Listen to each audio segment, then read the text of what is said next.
The Midnight Convoy, a suspicious discovery. The story begins in the early hours of August 16, 2025, when a routine border patrol in the Canary region of Burkina Faso near the border with Togo noticed something out of the ordinary. A long, slow-moving convoy of trucks traveling at 4 a.m. in an area that is usually quiet at that time. The convoy's size and strange timing immediately raised a red flag.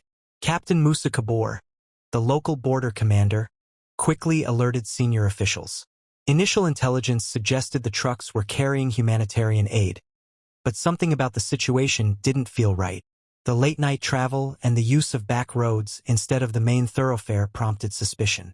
President Ibrahim Traoré was immediately informed and, sensing the gravity of the situation, issued a cautious but firm order to Special Forces Commander General Ibrahim Zerbo. Intercept the convoy, but proceed with caution, as this could be more than a simple smuggling operation. The unraveling plot, a staggering arsenal. The Special Forces moved swiftly, setting up a covert ambush.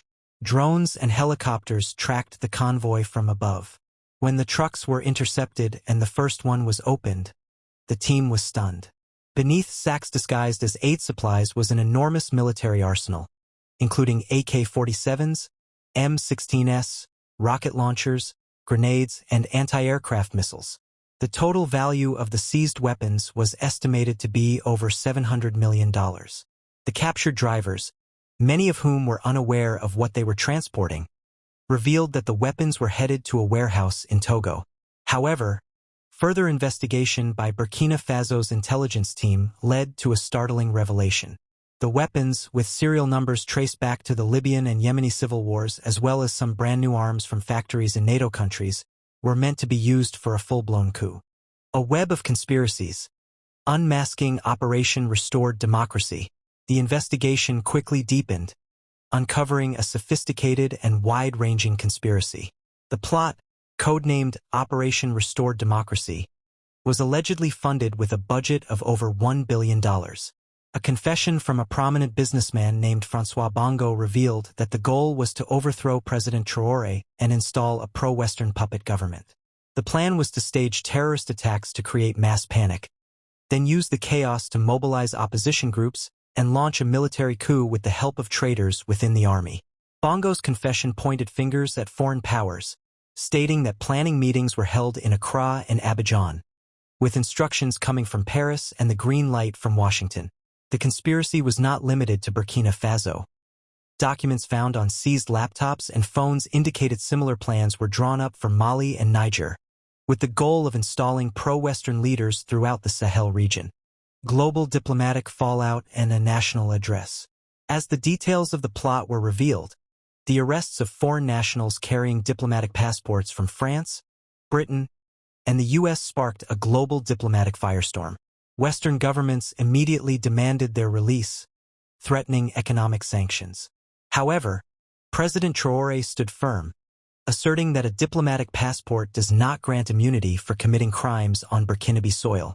While Western nations mounted pressure, other countries like Russia, China, Turkey, and Iran voiced their support for Traoré, praising his actions against what they described as neo-imperialist interference. The case against the accused was airtight, supported by confessions, audio recordings, and financial transactions. President Traoré held a historic, nationally televised press conference, where he displayed the confiscated weapons and presented evidence of the plot, including a video of François Bongo's confession, to expose the truth to the world. Legacy of a victory, from weapons to schools. The successful operation became a powerful symbol of Africa's awakening. President Traoré, in a televised speech, announced that the confiscated weapons would be melted down and repurposed for the betterment of the country. A portion would be sold as scrap metal, with the proceeds used to build 100 new schools, 50 health clinics, and 1,000 kilometers of irrigation canals. In a symbolic act, the first rifle was dropped into a giant cauldron, and the molten metal was used to forge a school bell, turning a tool of death into a symbol of life and peace. This act garnered international acclaim, with a UN representative calling it a first in African history, and the African Union's special envoy adding that Traoré had changed the direction of Africa's future. The The day of the seizure would henceforth be celebrated as National Awakening and Victory Day, with the story of courage and resistance being taught to future generations, reinforcing the message that Africa will write its own future.